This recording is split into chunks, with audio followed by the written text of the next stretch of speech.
Good evening, everyone. Welcome back then to another LFM stream here for round number 8 of the Case King Pro Series, where tonight our drivers are going to be taking to the wonderful British GT circuit, making it 2 British GT rounds back-to-back over the last 2 weeks, and they will be heading to Donington Park, an absolutely formidable track where it is going to test the best drivers on the platform to their absolute limits. As always, last time out at Brands Hatch, we had a fantastic duel between Luke Whitehead and Tinko van der Velde. Robin Schwanker was also involved in the mix for a good portion of that race, but unfortunately some mistakes from him in the pit lane ended up seeing him taken out of that fight, and then it was Ferrari versus Porsche, with the British driver coming out on top at the end and taking his first win in the Pro Series, and crucially extending his championship lead even further and making it very difficult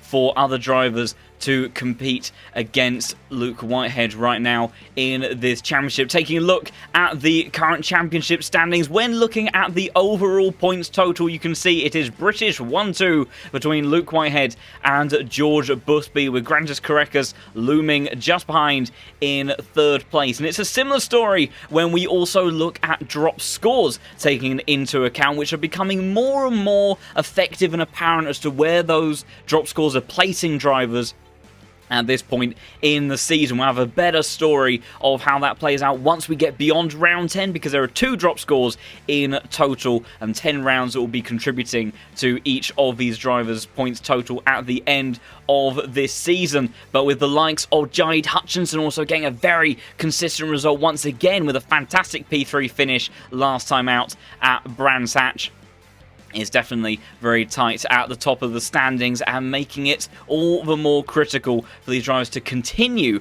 to get themselves great scores week in, week out. And Donington Park is certainly going to be another one to test all of our drivers. Also, before we get too deep into tonight's stream, I do want to just say a big thank you to everybody, as we did cross over a wonderful milestone on the channel in the past week. We have gone over 2,000 subscribers on the channel, and even bigger than that, 80,000 users on the LFM platform, which is absolutely mind-boggling. So fantastic to have all of the support on the streams and that you are enjoying all of those, and brilliant to have more and more of you joining every day involved in these races on the daily racing stuff of ACC, R Factor 2, and all the stuff hosted here on LFM. So fantastic to have all of you here along this brilliant journey.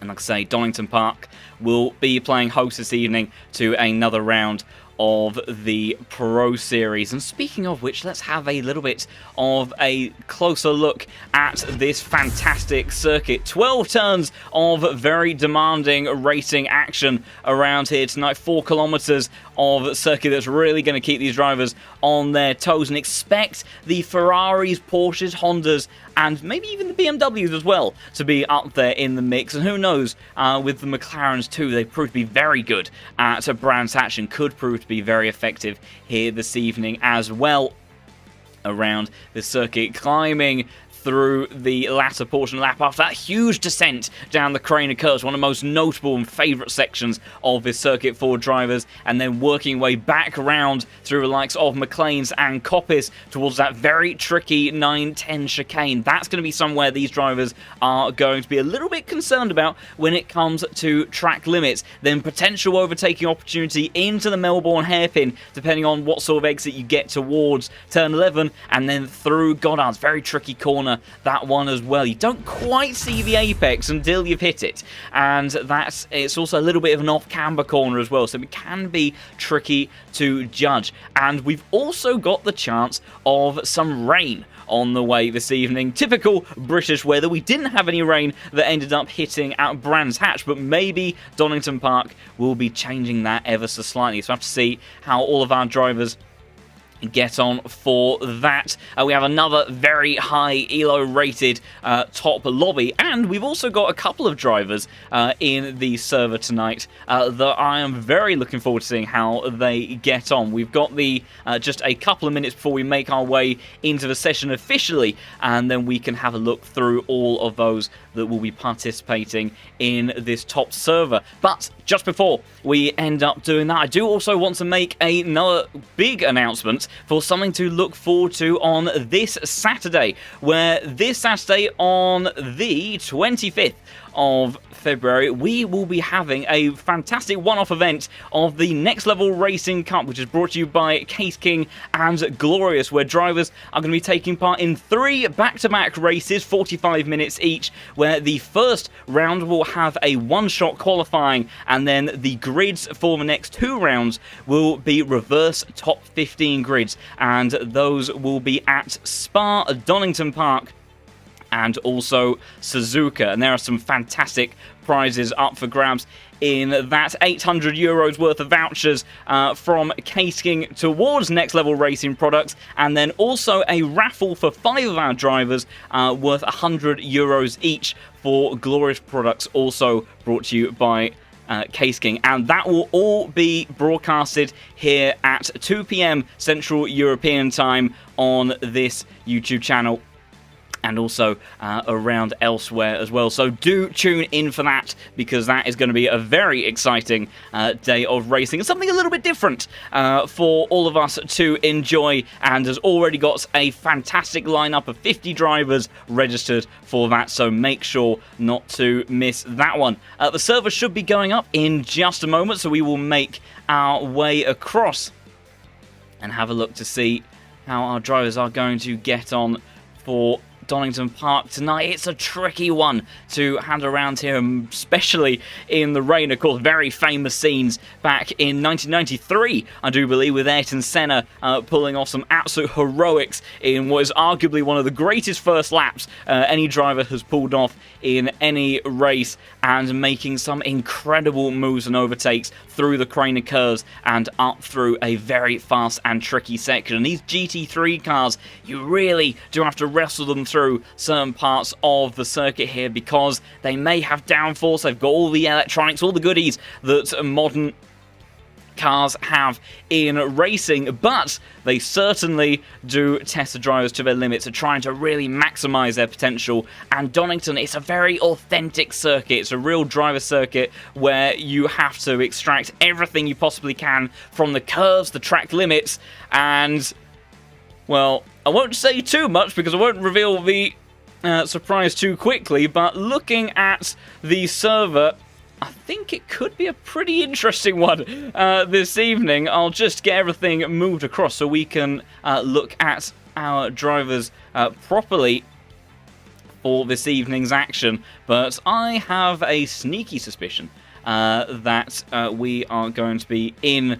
for an absolute treat for this evening's worth of racing, as just trying to sort out a couple of things on the overlay, and I think more or less those things are ready to go, as just sorting out a couple of last bits and pieces. To apologise, unfortunately I juggle all this on a single monitor, which can make it a rather tricky business at times, and I think, as someone already may have conned onto in the chat, that is a very wet Donington Park that we have indeed. Of course, this is practice, so they have 7 minutes of practice left to go to dial in their setups. But right now, this is a flooded race circuit. Not something we see all too often here on ACC, but my goodness, when we do, it really does cause a significant amount of drama and chaos, and I imagine there'll be a lot of drivers on the circuit tonight that will be hoping that these conditions don't carry over into qualifying and into the race. You can hear the thunder striking in the background as well, But my goodness, what an evening of action this would give us if we do have flooded conditions. We'll go on board with Michael Romagnoli just to see what it is like. And in actual fact, let's see if we can get someone that's running close behind another car. I think Christopher Hoffman. See, there's the spray just being kicked up off a single Ferrari that's just gone around and proven my point very quickly. That was number 19 car of Mattia Brugnara, who, in a very slow section of the circuit, the Ferrari can be a little bit temperamental in terms of how the power gets put down in that car. And on the exit of the Melbourne hairpin, already proving to be very tricky. And yeah, when you are following in close proximity to another car, we'll go on board with Dom Healy in the While Things Are Racing Aston Martin. And see that car just up ahead, completely masked by the spray. I think that is the number 9 car of Robin Schaefer. But my goodness, when you are on a opening lap of a 60-minute race around here and you have some of the most talented drivers on the circuit, it can be very tricky to marshal in these conditions. Also, if someone could confirm for me if the game sound is making its way through, that would be fantastic, because I have a feeling that OBS may have done a little bit of a weird thing, and there we go. I think that should be making its way through now. It decided to do a fantastic bit of resetting right before the stream, and I didn't quite catch that one, but hopefully that should be coming through now all okay, but do let me know. So first laps are going in. I imagine for a lot of these drivers, this will be the first time that they have seen this circuit in this type of condition, because it's not exactly something you tend to prepare for. We had a pretty high chance of rain and changeable conditions, so we may even have a dry to wet or wet to dry race for our drivers to contend with, as that was an awkward line for Samuel Fock entering the old hairpin as one of the Porsches was, I think, struck across the entry to that corner. I didn't quite catch who that was. I think, that was Sasha Vasno, I think, is having quite the torrid time getting the power down in that number 12 Porsche. See just how tricky these conditions are. And I tell you what, these conditions, if they do transpire to the race that we have going on today, the likes of the Aston Martins in the hand of Michael Romagnoli, who has been very good at extracting pace out of that car as of late. Samuel Fock in the Ferrari. I think we've also got the likes of Tinko van der Velde in the server as well, as I'm just having a bit of a look for him. And there he is, currently sitting in P3. Of course, big slide for the Dutchman, but finished in P2 last week. But the Ferrari, very good in these changeable conditions. Jade Hutchinson has been exceptional for getting consistent performances this season, where the only time really that he's had a bit of a difficult day was when he had that disconnect right at the beginning of the race at Hungary.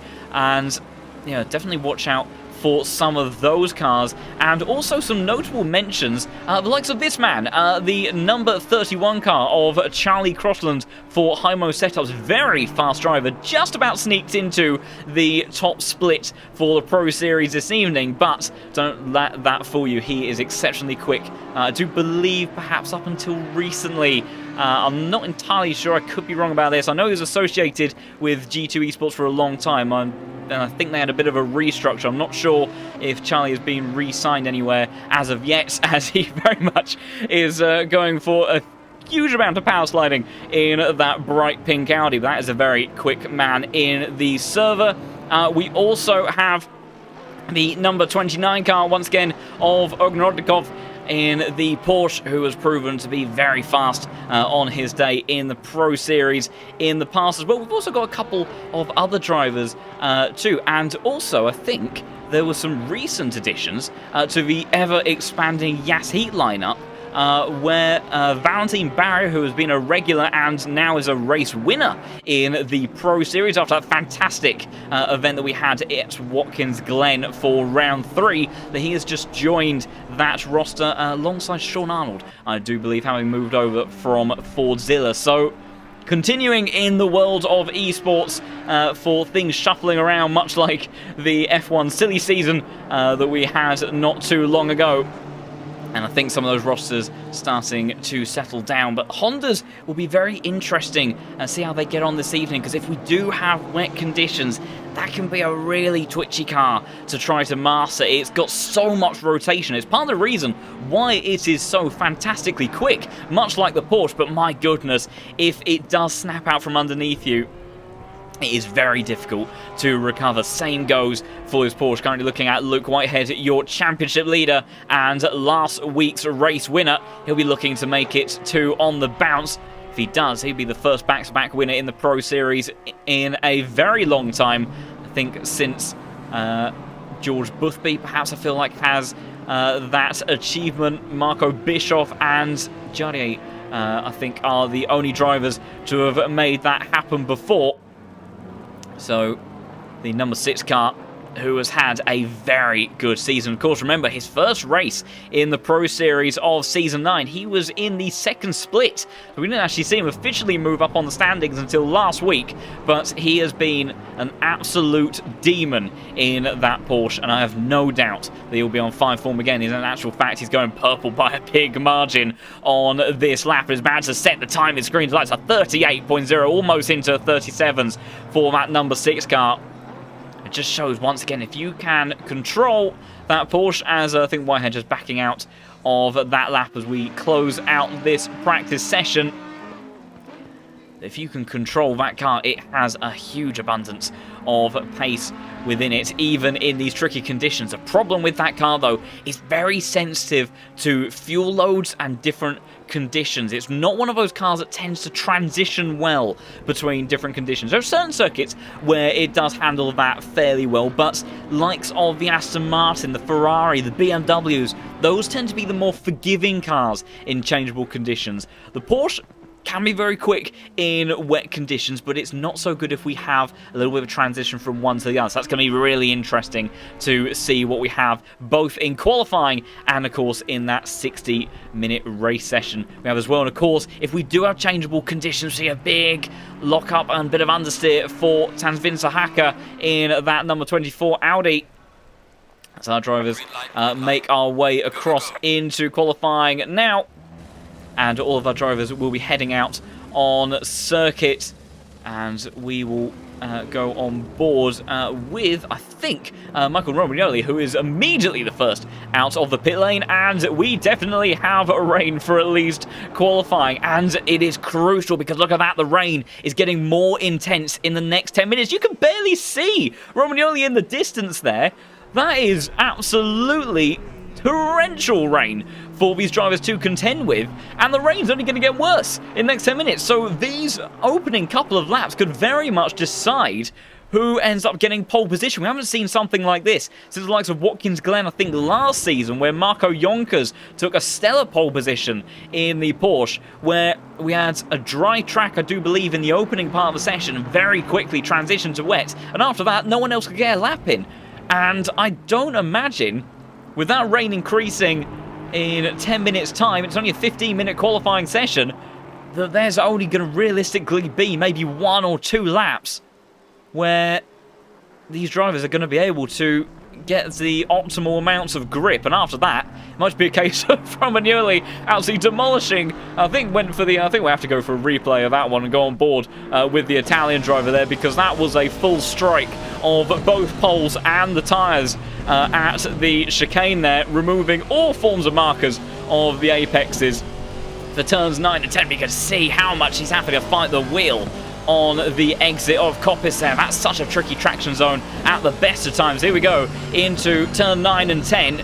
So tricky in terms of... Oh, that's rather unfortunate. On the replay, those items have already been displaced by the Italian, but we will stay on board with Romagnoli as he starts his first lap around this flooded Donington Park, then in towards turn 1, and a lot of understeer and lock-up and early upshift into towards second gear, trying to minimise the amount of interference from the TC, and immediately getting a big kick of oversteer. This is absolutely awful conditions. It's only getting worse, so this is really going to have to be right now in the moment, down towards the old hairpin, trying to tame this Aston Martin with that V8 roaring under the bonnet of that car. Gets the power down, second gear through there. That is absolutely cataclysmically slow as he absolutely has to feather the throttle, and the steering really tricky braking zone now on the run up into McLean's. And these Pro Series drivers, as that's a yellow flag already out for the number 10 car that has gone back to the pits, and that was on the exit of the Craner curves.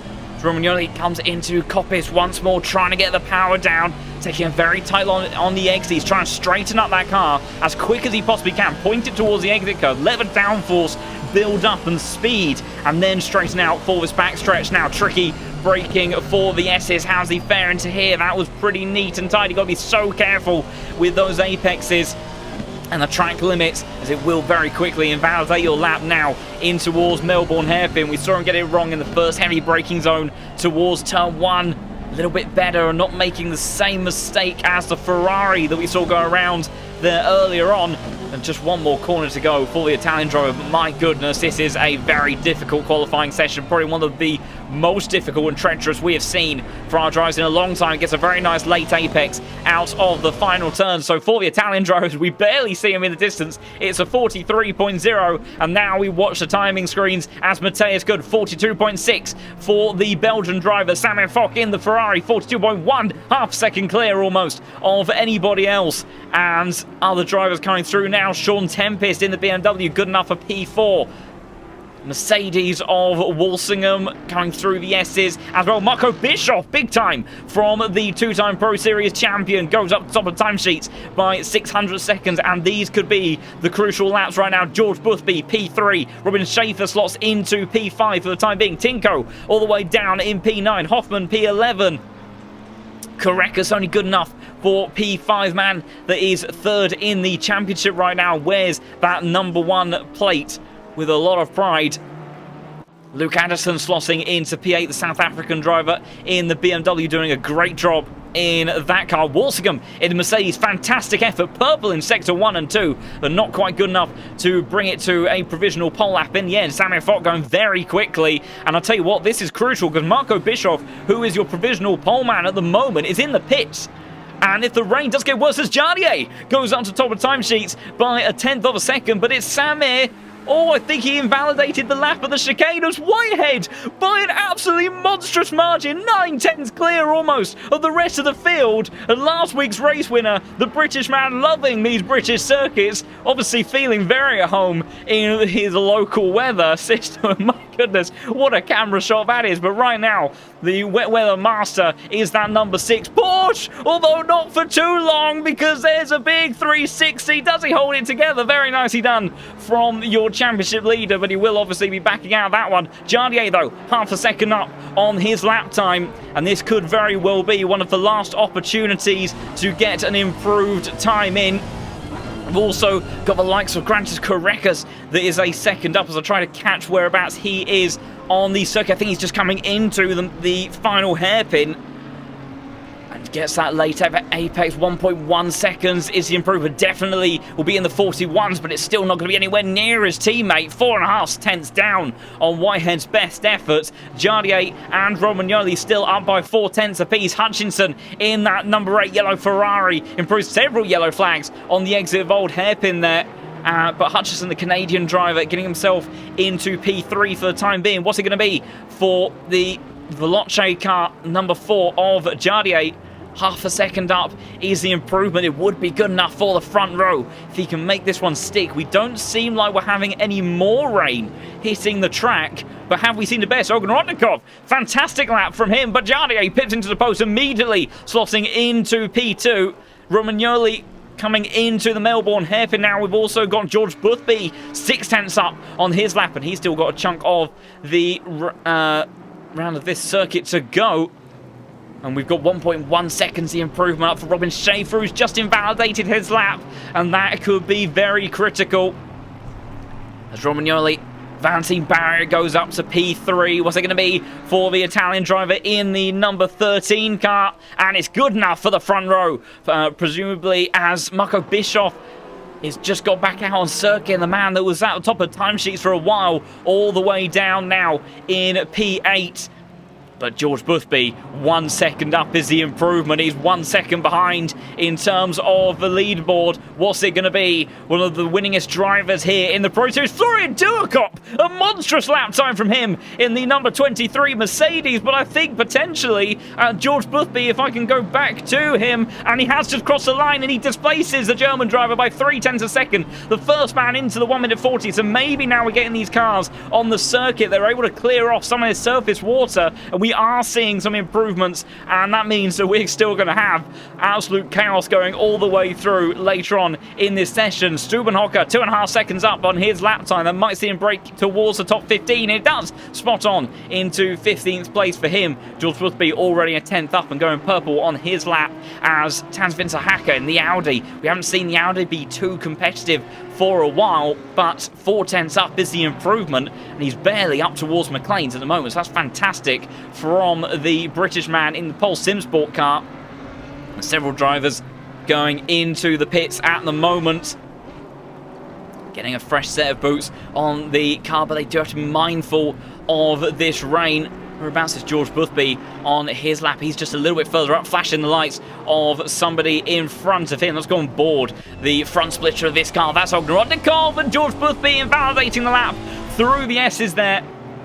So there won't be an improvement from him this time around. And what about Luke Whitehead, who's sliding? Oh, that was absolutely as close as you like on the exit of the curb through turn 6. The car control that this man has in the Porsche, and he's purple in the opening sector. 4 tenths up is the improvement for this number 6 car as he makes his way now in towards Coppice corner, then trying to get the power down, and the Porsche is keeping traction. A lot of cars in that top 5 going back to the pits for a moment, just keeping an eye on the other drivers. Samuel Fock 0.5 second up on his lap time. Vassner 6 tenths for him. Brugnara 3 tenths as well. Hutchinson in the early part of the lap, but it's all about Luke Whitehead right now, going purple once again. 6 tenths the improvement. He's lost some time though on the exit of the S's, so maybe went a little bit deep on the entry. Has to get the braking spot on now through the Melbourne hairpin.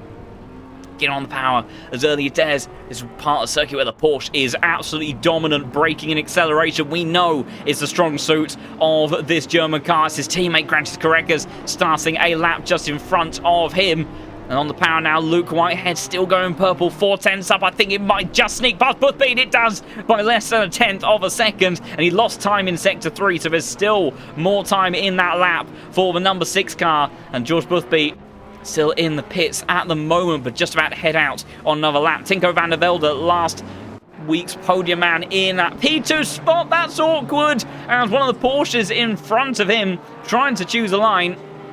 I'm not sure if Tinko lost too much time there, as Hutchinson going very quickly. Vassner all the way up to the front row, almost onto provisional pole. Incredible lap time from him. Hutchinson went briefly purple for just a moment. It's almost a second up for the Canadian driver. In actual fact, this is a mighty time, although I think he's gone deep in the final corner. He's going to lose some time on the exit, but it's still going to be pretty handy, maybe worthy of a top 5, and it is into 4th place for the time being. Tinko van der Velde rounding out his lap at the moment. Vassner going purple. Whitehead back in the pits. Romagnoli, whereabouts is he? He's coming into that final corner in the Aston Martin. We'll switch back to the Dutchman as Correcas, 1.1 seconds up on his time as well. That's a huge lap time from Lithuanian. The Romagnoli goes up into P8. Tinko van der Velde coming into Melbourne hairpin. Whereabouts is Grantis Correcas? He's still got some of the lap to go. And Van der Velde, as he comes out to the final corner again, I think a little bit of a compromised exit for the Dutchman, but he does go up into P6. But look at this, Grantis Correcas, number one man on the ratings leaderboard. Oh, that's going to compromise his lap time, and that's one of the BMWs in the way there, and that is so unfortunate. And he's lost almost half a second in the lap. Still good enough for P8, but Grantis Correcas will be fuming because it's so tricky to hook up a lap here. But Marco Bischoff has gone to the top of the timing sheets by just under 1/10 of a second, and the German driver trying to avoid traffic on the run up through Starkey's Bridge there, and he's already 3 tenths up on this time. We know how special he can be in qualifying. We know how special he can can be in the race. His season has not gone to plan so far, but my goodness, what a day would be if he could put this on pole position, and that just might be enough to reignite any sort of hope he has in his championship. Although, as every race goes by, the chances are getting thinner and thinner. Van der Velde up by a tenth, Ognrodikov up by 3, Florian Duurkop up by 4, 3/10 as well. Jardier also coming into the final hairpin now at Goddard's, as Noah Reeder, K. Kramer Racing Esports teammate, he's going for superiority, but I tell you what, it might not be for long because Marco Bischoff is absolutely flying. Let's see what it is for the Czech driver. Good enough for P9 for Jardier then. Where is Marco Bischoff? This could be an absolutely titanic lap time from the German.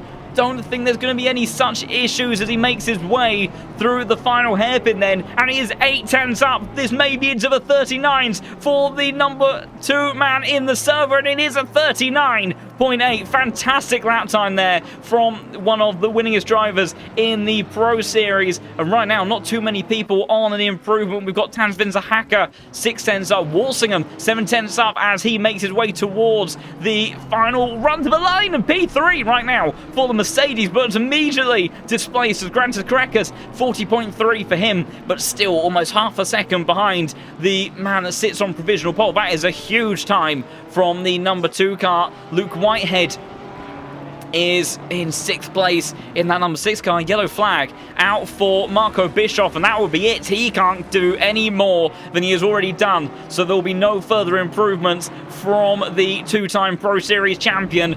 Whereas the likes of Whitehead, Hutchinson as well, 7/10, 6/10. Now it's again a little bit of a compromised exit perhaps as Vassner improves up towards P8. A few more drivers improving on these final attempts.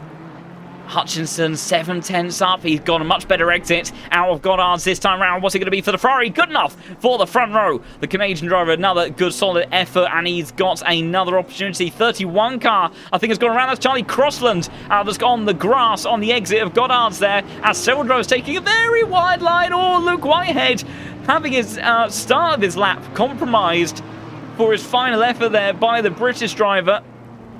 But I think he managed to get a fairly good setup in the end. So how is it all faring at the moment? We've got George Boothby, Ognrodikov no higher than 11th. He has gone back to the pit lane. George Boothby 4/10 up. Hutchinson has found 10th. I hear someone in the gravel, and I think that was Tansvin Zahaka, who has just gone back to the pits. Boothby, as he goes into chicane now, so timid on the entry there. We've seen him have multiple laps invalidated so far, but it's a big time from the British driver in this very flooded and tricky qualifying session. Also, Samir Fock further down in the grid order at the moment. The number 5 car, he's just up ahead of George Boothby. He's almost improved by a second, as we've got the likes of Whitehead and Van der Velde improving as well. So it's going to be a very interesting end to the qualifying session. Samir up towards P5. What's it going to be for George Boothby? Good enough for P3. So it's still Bischoff followed by Hutchinson on the front row. Is there anyone that can do anything else in all of this? Luke Whitehead is improving, but it's by nowhere near enough. He's only got 2/10 up, so unless he has a mighty end to the lap, we know that there is time still in this final sector as we hear the roar of thunder from the Donington clouds once more. Hutchinson, nothing further from him. Your top 3 are almost everybody in the pits at the moment. Korek is still on the lap, but I don't think he's got anything left in the tank. 4/10 now, the improvement for Whitehead, but he still needs to find another 4 more. Jardier just up ahead. He's more or less even with his previous lap time. So is Van der Velde. 7/10 now, 6 on the exit. It's not going to be good enough for pole for Whitehead, but maybe good enough for the front row, and it is. By 0.04 of a second, he displaces Hutchinson by a very tight margin. Valentine Barrier coming towards the line now as well. He goes up towards P8. And the final few drivers making their way towards the line. Dom Healy in the number 20 Aston Martin hitting the timing beam. We've also got Rui Nunes that is on a lap as well. The Portuguese driver 4/10 up at the lower end of the field, trying to work his way up. But what a lap time from Marco Bischoff, showing just the class that he has in that cockpit. And whilst it may not have been his greatest season to date, what a stellar effort when the conditions have been up against all of these drivers. Rui Nunes goes up to 23rd position at the end of that one. but my goodness, what an absolutely spectacular session we had there in qualifying. We will go through our grid in just a moment, but what a fantastic session we had there for all of our drivers, as I will get all of that just sorted in a moment, and we will look through our field officially. And you may be getting a little bit of a sneak preview in the background of the weather that we have ahead of us. And let's have a look, see if those graphics have made their way through. But my goodness, that is one of the most tricky qualifying sessions that I have seen our drivers had to contend with in a very long time. That really was showing the best of the best, and it was this man, the two-time champion Marco Bischoff, that took to the top of the timing sheets. Luke Whitehead managed to clutch a very good time in the end there to get to the front row. I think he'll be happy with what he did at the end of that session. Great qualifying session by this man again, and if we do have transitioning conditions, watch out for that Ferrari, because that could be very quick in the hands of the Canadian driver. Jardier doing a fantastic job, George Boothby doing a fantastic job in the Honda to get himself up to P4 ahead of Grantis Correcus. The number 1 car in the server starts in P5 with Noah Eder, the K Kramer Racing Esports teammate, in P6. Samuel Fock, great qualifying from him. Qualifying not always the strong suit of the Latvian driver, but getting himself firmly into the top 10 that time round. So great stuff from him. Valentine Barry, the man that won in dramatic fashion at Watkins Glen, starts in P8 with Aidan Walsingham for Visceral Esports and that Mercedes. Great job by him to get that car into the top 10. And then Tansvin's a hacker as well. Fantastic effort in the Audi to make his way into the top 10 as well. Tingo van der Velde, the Dutchman, maybe starting a bit further down than he would have liked in P11. Of course, finished on the podium last time around. Sasha Vassner, that was up there at tippy top of that session on so many occasions, but couldn't quite break into the top 10 at the very end. Followed up by Robin Schaefer in P13. Ognjen Rodikov in P14 in that number 29 car. And then Dom Healy in the Aston Martin. I think also the lead Aston Martin as well. So great stuff there from the British driver who starts in the top 15. Matthias Kuhn starts in 16th place with Jaroslav Honzik. Of course, Jardier starting in 17th place.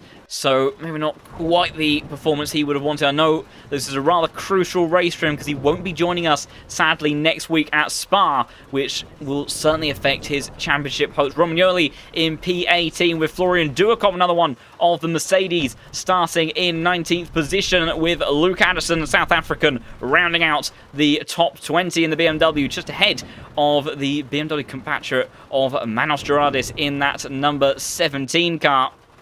And you hear the thunder really roaring in the background here. Charlie Crossland joins us, I think, for the first time in the Pro Series and starts in 22nd place with the Portuguese driver of Rui Nunes starting in 23rd. Harold Stubenhocker in the BMW starts in 24th place with Jan Drexler, the number 25 car, starting in 25th position. And then it is Christopher Hoffman, another one of the BMWs. In actual fact, there's a little bit of a quadruplet group going on down here to 27th place with Christoph Makowski, who has shown some fantastic bits of racecraft at times here in the Pro Series. Again, maybe not qualifying his strong suit, but watch out for that man in the race. Quite often can make up an abundance of positions. Brugnara 28th, Sean Tempest already in the pit lane. So that is disaster for Sean Tempest there. Not what he would have wanted. Then we have Marco Shorkop starting in 30th position.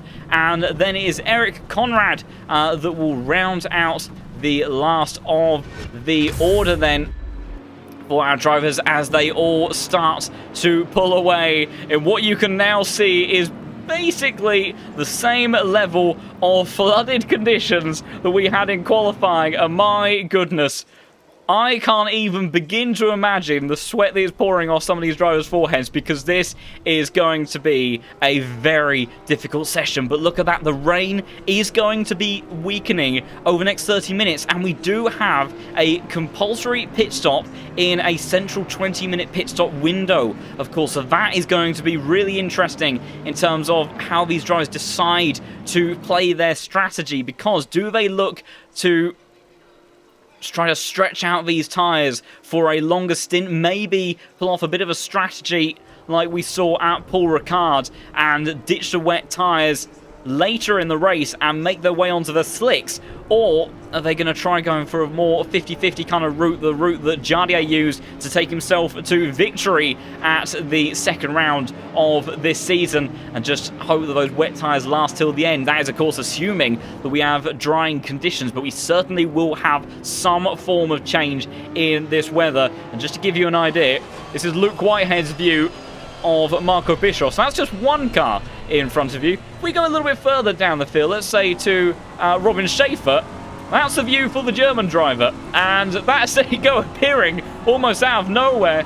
These drivers are going to have to be absolutely on full alert over these next few laps, because with conditions like this, it is so difficult, almost impossible to see those in front of you, and really appearing almost out of nowhere, and things will change very quickly in a blink of an eye.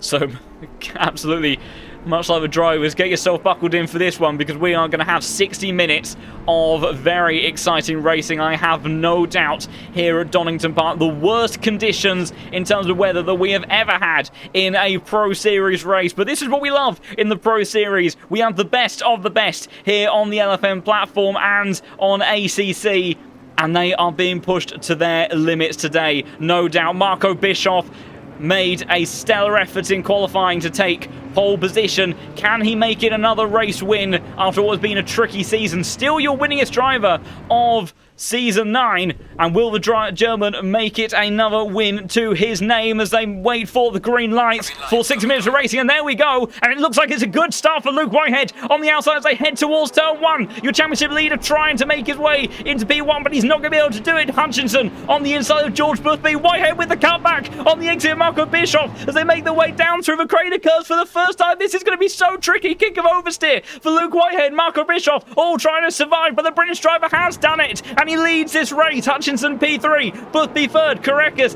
and Norida fighting side by side on the run down towards the old hairpin as everyone looked to try to get through there safely. Further down the order, Norida going wide on the exit there. Simon Fox trying to capitalise as they all switch around, trying to surge for grip, getting very busy in the mid-pack here as they all try to make their way through safely. Oh, so I think there was contact with Walsingham there. Walsingham's around on the entry towards McLean. The Mercedes driver after that qualifying is around already on lap 1, but it is Luke Whitehead that leads, followed by Marco Bischoff, who's immediately under pressure from the Canadian driver of Hutchinson there as he looks to try to maybe capitalise on these extremely tricky conditions, and maybe he'll be one to watch today as Marco Bischoff deep under brakes on the run in towards the chicane for the very first time. Drivers doing a phenomenal job to keep it all together on this opening lap. Very few incidents so far in these exceptionally difficult conditions. Bischoff, though, already defending. Hutchinson is desperate to get past that car in front of him because Whitehead already able to extend his lead by a few car lengths on the run. As there's somebody around, as Florian Duacop, there's around further contact between us. Jardier involved in all of that as well. Further down the order, so what has happened there at the old hairpin? So that you see that Florian Duacop already around, and then Rui Nunes, I think that is the Portuguese driver in the Porsche, getting hooked around, and Jardier losing a few positions in the opening phase of this race, and not what he would have wanted. Brugnara swapping positions with Hoffman on the run towards turn 1. There is also further battling going on down the order between Jardier, Makowski, and who is that in front of them, Shortkoff, and it will be two BMWs leading that Honda, but my goodness, out the front of the field, dream start for Luke Whitehead. I thought he'd lost it on the entry there, but got the power down nicely. Marco Bischoff on the grass, and the number 2 car trying to defend that number 2 position now from the hard-charging Ferrari, but you can see how tricky it is in these conditions. There's the yellow Ferrari lurking in the background, and he has George Boothby in that bright yellow Honda just behind him. Not that you can see it in these rainstormy style conditions as they all try to get the power down as they head through Coppice Corner now. Drexler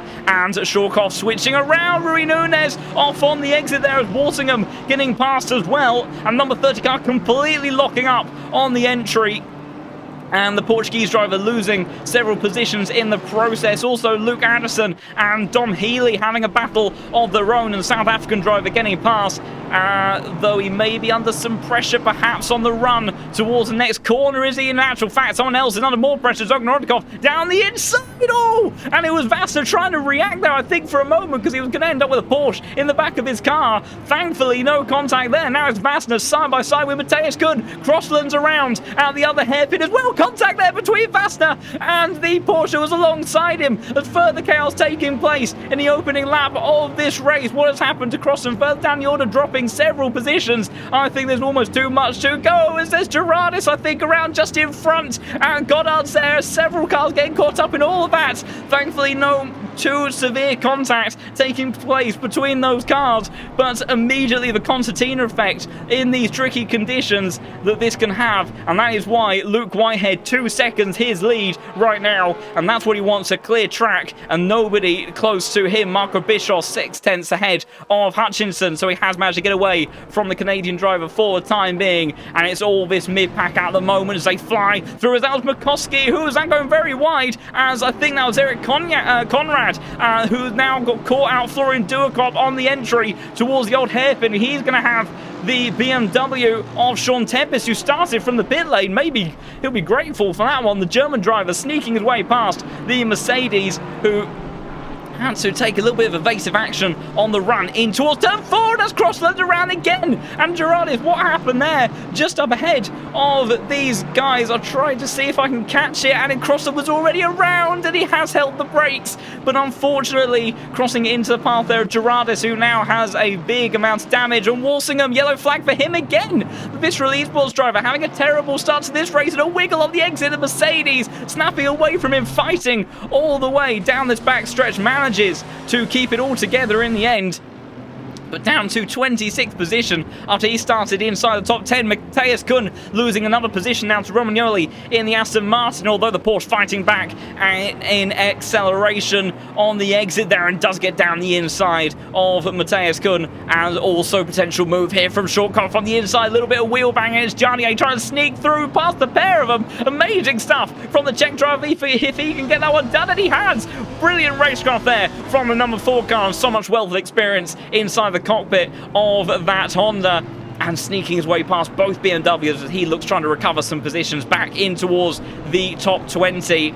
Rain still very much here for the beginning of this race without a shadow of a doubt. There's further contact between the Mercedes and the BMW of Gerardis. We see them side by side through the crater curves. So tricky in these conditions. Down in towards turn 3, the Mercedes have the line, so the BMW will have to wait for just a moment. Meanwhile, I have to check further back up ahead as Matthias Kuhn has made another move, as the Belgian driver really trying to recover as much time as he possibly can. Samuel Fock and Noah Reeder has lost a chunk of time there through Coppice, immediately under pressure from Valentine Barrier now on the run up towards the hairpin, but the Honda, I don't think, able to do anything just yet as we get a flash of flame from that Porsche, but maybe the Frenchman. Oh dear, what's happened further down the order? Several cars involved. Norbert's Walsingham again. Shortcut is around as well, so several cars dropping positions. Valentine trying to make a move still on Noah Reeder into Melbourne hairpin then, as this starts to stack up into a very busy group of cars. Florian Duakop gaining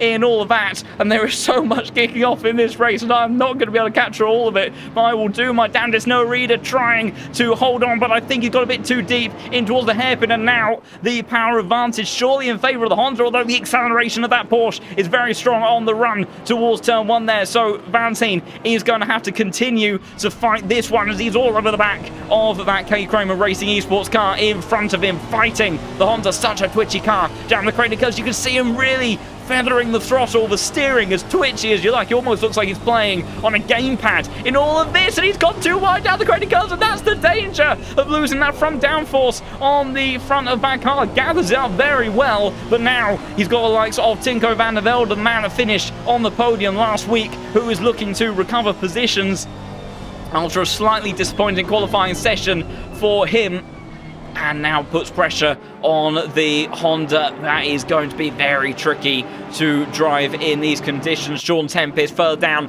has made a move up on Eric Conrad for 28th position, as also Hoffman and Matthias Good. Oh, Matthias Good losing several positions there, and Jardier trying to go for another 2-for-1 down the inside now. Romagnoli on the run towards Coppice corner there. The Aston Martin and the Porsche hang out to dry, and it's another move there for the number 4 Honda that takes 2. Mikoski following him through as well. Is he trying to go side by side? The BMW has the straight line speed, cuts off the nose of the Aston Martin. There's a Jardier back into the top 20 in 19th position. Mikoski following him through into 20th place. Meanwhile, Florian Duakop, as there's a big scrap going on down here. Charlie Crossland trying to go down the inside of Rui Nunez, and the Audi is going to have that position. Nothing that the Porsche can fight back with through that run of the chicane. Very difficult at the best of times. Meanwhile, Matthias Good losing out again. Is it? No, it's actually Romagnoli that's lost out there, I think, towards the hairpin. Big dive on the brakes and a bit of a shove as well from Matthias Good as he desperately tries to recover positions. The Belgian driver shoving the Italian out the way and making his way up into 21st place. Meanwhile, gap out the front of the field has come down just a smidge of what's going on there between Florian Duakop, who's gone very wide on the exit of Goddard's there, went storming down the inside, and he's outbraked himself completely in the number 23 car and losing an extra position in the process. I also saw things, I think, oh my goodness, there is a very busy pack of cars on the run up here towards McLean's. We've got Schaefer, Addison, Vassner and Dom Healy on the tail of Ognorodikov on this battle for 11th position, as they all are absolutely nose to tail and maybe a little bit too close. Addison almost into the back of Robin Schaefer, Sasha Vassner there, just about manages to keep out the gearbox of the Porsche in front of him, and now in actual fact it's Dom Healy that's got the run onto Robin Schaefer in that BMW. The BMW absolutely monstrous in a straight line around this circuit. I remember the likes of Jardier and Samir being taken aback by the speed of the BMW that it has here, but Dom Healy, you can see it's so tricky in these conditions. You can barely see up ahead, but the British driver trying to outbrake the German in front, and there's several moves all trying to take place on the run in towards Melbourne hairpin there. Robin Schaefer, Dom Healy drag race on the exit now towards Goddard, and the BMW is still going to maintain the position, as Dom Healy will have to stay behind for just a little bit longer. But there's the Aston Martin absolutely locked into the rear diffuser of the BMW.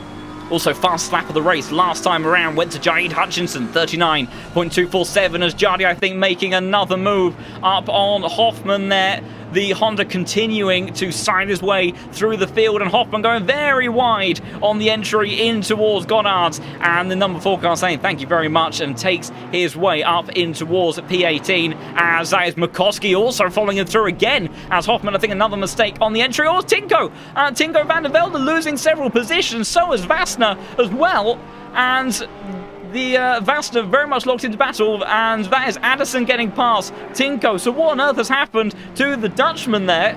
That is Hans-Winzer Hacker just behind. So they're making their way through the crane curves. The Ferrari, is he going to have a moment here? It's all okay for the time being, although unstable under braking, very deep across the grass, and no grip out there, and losing 1, 2, and I think 3 positions in total at the end of all that. So the Dutchman that had made his way up in towards the top 10 finds himself now back down in P12, and amongst that very busy group there's a yellow flag out for the number 21 car in the as well. That is Shawkop. What's happened to the BMW? Oh, he was off on the exit of Old Hairpin by the looks of it. We don't quite see how that took place. Meanwhile, other things taking place as Jardier has just made up a position, I do believe, over Stubenhocker. through the S's as the replay just taking a little bit of time to give us an update, and I think unfortunately we've just missed the beginning of it, but Stubenhocker also losing a position to the BMW of McCoskey in that as well. Meanwhile, Matthias Kuhn has also got past the likes of Hoffman, so Jardier, great recovery very quickly up towards P17 now. And maybe still has some good race pace in that car. Look at the rainy conditions, though. We have continuing lightning, rain as Crossland making his way past Walsingham, I think, as a drag race towards turn 1. The Mercedes has had a heap of damage applied to that car, and it's going to be very tricky to maintain good pace under these tricky conditions, but the rain does seem to be depleting down to heavy rain, which may not seem significant, but compared to these highly flooded and treacherous conditions will be a massive difference in terms of brake temperature, tyre pressure, and also crucially in terms of what these drivers do for their strategy later on in the race. We are barely, we're not even 15 minutes into this hour-long race. It has been chaos, absolutely non-stop. Meanwhile, George Boothby has closed up to the back of Hutchinson as the gaps at the front of the field have somewhat stabilised, this being the closest in the top 5 as Matthias Kuhn, I think, maybe trying to make a move once more on to Stubenhocker just in front of him. Gets a much better exit on the exit of turn 10 there now. Drag race towards Melbourne Hairpin there. BMW versus Porsche. We know this is part of the circuit where the Porsche is strong, trying to go for the cutback, and I think the German driver has gone too deep on the entry, and I'm not sure there's anything that he can do to fight back, although if he can keep a nose on the inside in towards turn 12, maybe there's a hope and a prayer for the number 26 car. He's still fighting it. Hoffman trying to see if he can get involved in this, and Stubenhocker, great effort, but I think he's lost a little bit of acceleration on the exit there, and I think Matthias Kuhn, as he tries to make his way past, and he does get into P19. Meanwhile, Robin Schaefer also close up to the back of Van der Velde, who hasn't quite settled into the same pace but he had too long ago. Maybe taking a little bit extra scrubbing on those tyres with that slide. George Boothby again within half a second of Hutchinson. Very difficult though in these conditions. Kareka's seat lurking in the top 5 as well. But in terms of the championship right now, Luke Whitehead up out in front with his 2 closest contenders scrabbling for a podium position. And that is exactly what the British man needs if he wants to make it to races on the trot. Marco Shorkoff off again at turn 1. Trying to see if we can catch what happened there. Replay being a little bit slow, and that looks like to be a very purposeful retirement, unfortunately, for the... I believe that's the Austrian flag. Apologies if I am wrong in that. And he is retired to the pit there. Luke Addison maintaining pressure on Ogrodnikov in front of him as this little trio battles for 9th position. And let's see who have been the biggest movers on this grid so far, because there's definitely been a lot of shuffling in the order, no doubt about that.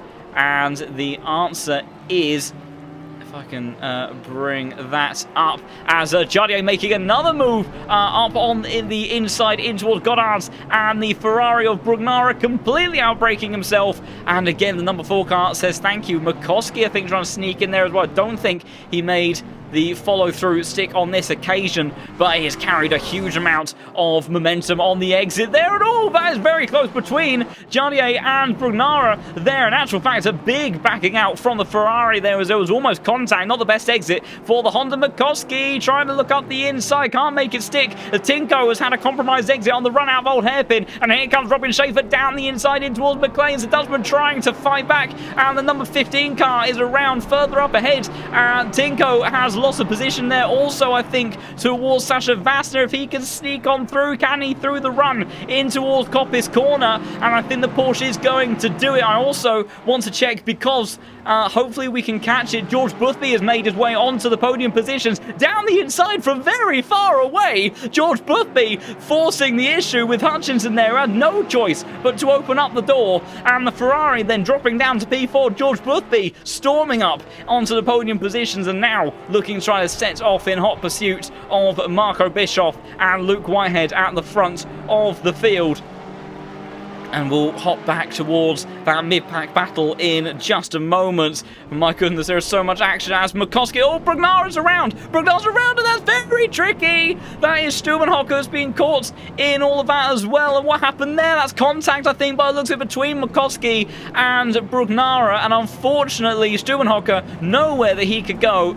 Eventually, oh dear, I'd say eventually gets going again, as Jan Drexler, what's happened to him? He went around as well. We didn't quite catch, unfortunately, how that happened. Surely off the back of what was already propagating in that corner. Hutchinson has fought back out towards George Boothby. It's all taking place for the podium right now. Hutchinson not going down without a fight, down towards the inside of McLean's, and George Boothby falls off wide on the exit turn 7 there. Maybe we'll have something to say about that after the race, but Hutchinson immediately responding to the dive that he had down into Coppice not too long ago. Back into P3 is the Canadian, with Korekis now all over his gearbox. He's just been biding his time, waiting for something to happen. Hoffman's lost a position. He's lost 2. I think that's a bit of a wonky line, and a big slide on the entry towards turn 4 there. Managed to just about gather it up all in time to not lose too much in the end there. Tinko van der Velde is losing another position on Dom Healy. We're constantly on replay at the moment and completely misjudging his braking over the curb. And the Dutchman having a torrid time in these conditions. Not what the number 16 car would have wanted. And we'll finally get back round to try and look at the drivers that have been the biggest movers. Look at that, Luke Addison, 10 positions gained. Started in 20th place and has made his way towards the top 10. Fantastic stuff from him. Ogrodnikov in front, also gaining 5 positions. Bukowski gaining 9 to find his way up into P18. Brugnara, Hoffman 8 and 5 as well, respectively. Meanwhile, the likes of Walsingham down 14 positions. Not what he would have wanted. Meanwhile, Jan Drexler trying to recover and put pressure onto Eric Conrad. Crossland trying to force the issue onto Hoffman, who's given him the space in towards the final corner there. And the pink Audi that's had a little bit of a tricky time. So thank you very much for the BMW not quite letting have the line towards that first turn. Hoffman trying to fight back. There's the Audi in front as it's very close on the braking there, almost pushing him through the first apex. But I think it will go the way of the Audi as long as he gets a good exit. It wasn't the best, but there was nowhere the BMW could go as they continue to juggle these cars down through the crane curves, trying to get every ounce of grip they possibly can. We've seen it go wrong for several drives before, as Korekis putting more and more pressure on to Hutchinson then as they battle for the podium position. And Korekis, crucial if he wants to continue to keep himself. Same for George Boothby in the championship. All 3 of these guys in this tussle right up there in the championship fight. Meanwhile, Luke Whitehead just doing what he needs to do and lapping almost 6 tenths clear of anyone else. He was ridiculously fast last time around. Up out in front, mistake from Hutchinson there, and the pit window has just opened. Will we see any changes just yet for drivers? I'm not so sure. It's possibly a little bit of a gamble to go this early on, and I think they might wait until the weather dies down a bit further. Maybe those who have got damage will say that there's nothing too much to lose. Meanwhile, closest battle on circuit is this right here between Korekis and Hutchinson. Let's go on board with the Lithuanian driver. I say that as Walsingham and Hoffman further down the order. There was a swapping of positions there as the BMW continues to fall down and outbrakes himself once more, unfortunately, in towards Melbourne hairpin. Romagnoli has gone for that very early pit stop, so he is banking desperately on wet weather all the way to the end for the Italian driver with a fantastic camera view there. There's the Aston Martin making his way through the pits. Grantas Korekis, I think, has made a small mistake on that last lap, as there's now almost a second between himself and Jade Hutchinson for that battle of the podium positions. So we now look back towards Charlie Crossland and Matteo Brugnara for the battle just inside of the top 20. With the Audi putting continuing pressure on the Ferrari just in front. My goodness, and we have actually officially switched to wet conditions. Not that perhaps from any of the onboards it would look particularly noticeable, as Eric Conrad has, I think, just made a mistake. I've catapulted something on my overlay, so that's not going to help me at all. But the BMW unfortunately having a huge moment, but looks like, I think, possibly a tank slapper in turn 3 there, and the BMW being sent off into the grass, losing 1 position in the process, but definitely a chunk of time lost in all of that. Meanwhile, Vassner and Korekas, both of the Porsches, putting pressure once more onto the drivers just in front of them. Wide was Robin Schaefer there, and it's a drag race between the Porsche and the BMW towards turn 1 there. Vassner trying to get that inside line. There's also Van der Velde trying to make a move in the background. Vassner's not going to be able to make anything stick. What about Van der Velde versus the Aston Martin of Dom Healy? Turn 1 there, number 16 car trying to make something stick on the exit. It's so treacherous down this part of the circuit. We've seen several twitches of the steering wheel for every car that we've gone on board with down through turns 2 and 3. And Tinko hasn't quite been as settled in this car as we saw him last time out at Brands Hatch, although yellow flag for Vassner, and Vassner's made a mistake just up ahead. What's happened to the German driver there? Very uncharacteristic, gets a power slide all the way in towards the entry of turn 5, just completely goes from out underneath in the Porsche in its usual fashion, just very difficult to recover, and that is 2 freebies for Healy and Van der Velde, and a sigh of relief from his compatriot Robin Schaefer in P12, as now Vassner has the Honda of Jardier that's been making his way through the field over the last few laps, or since the drop down the grid in the early portions of the race. I imagine he'll be on his case fairly soon as well. White flag a moment ago for Rui Nunez. As I say that, there's a yellow flag for Jardier. Well, that was the mistake from Rui Nunez, and we'll try to catch on board in a moment what's happened to the man that sits in P16. White flag came out. Nothing too dramatic.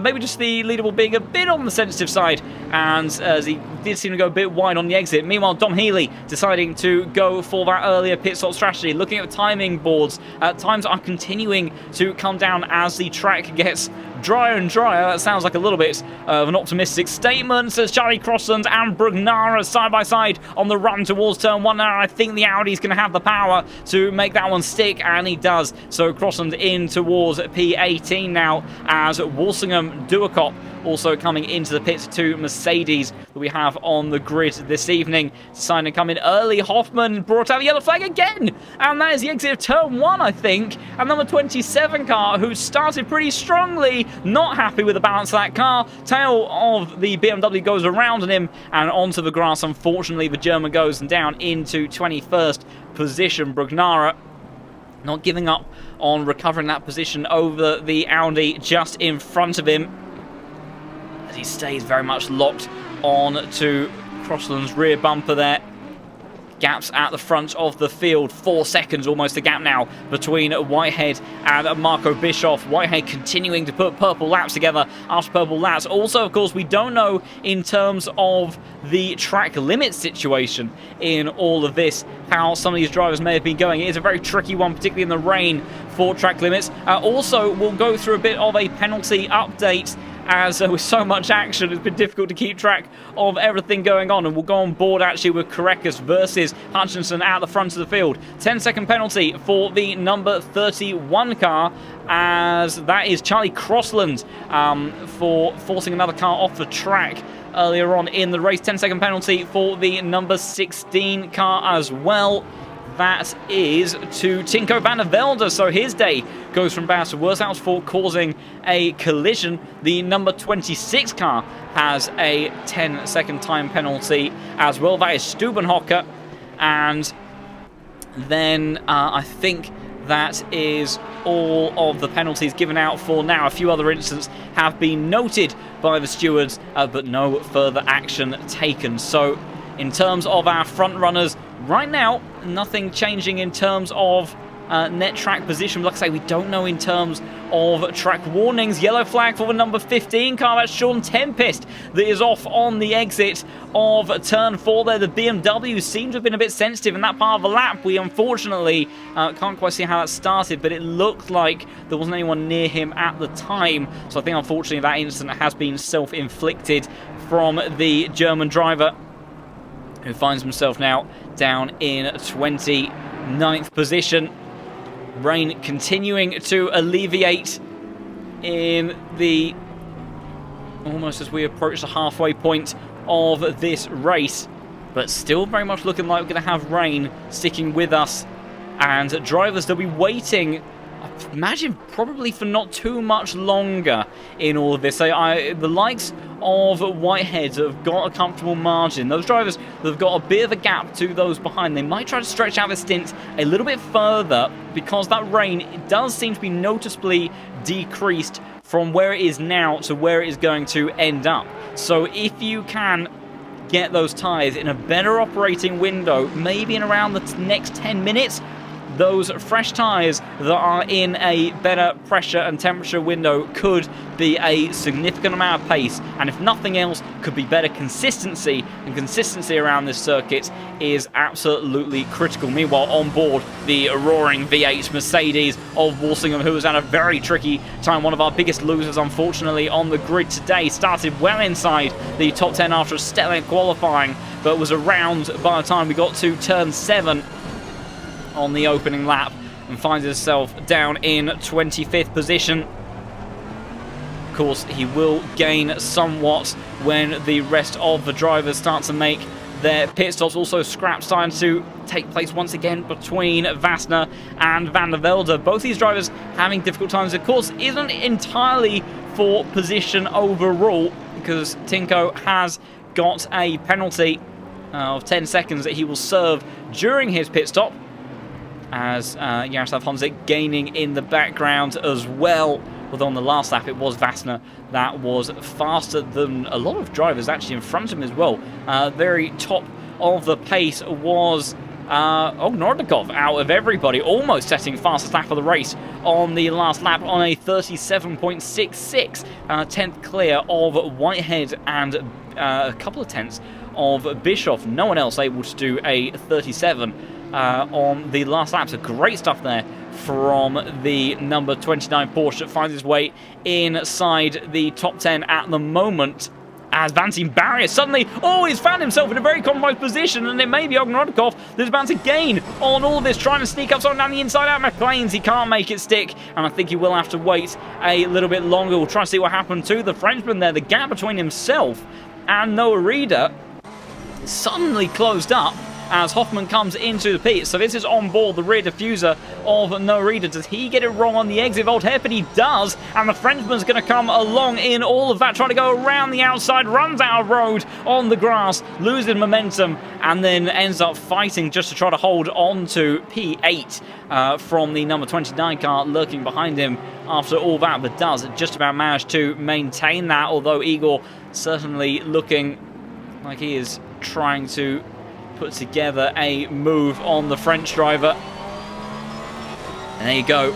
In 30 minutes time, the rain is going to continue to decrease. Karekas, one of the first drivers in the top 5, or excuse me, the first driver in the top 5 to come into the pits then. So very much going for the 50-50 split. And 30 minutes time, the rain decreasing.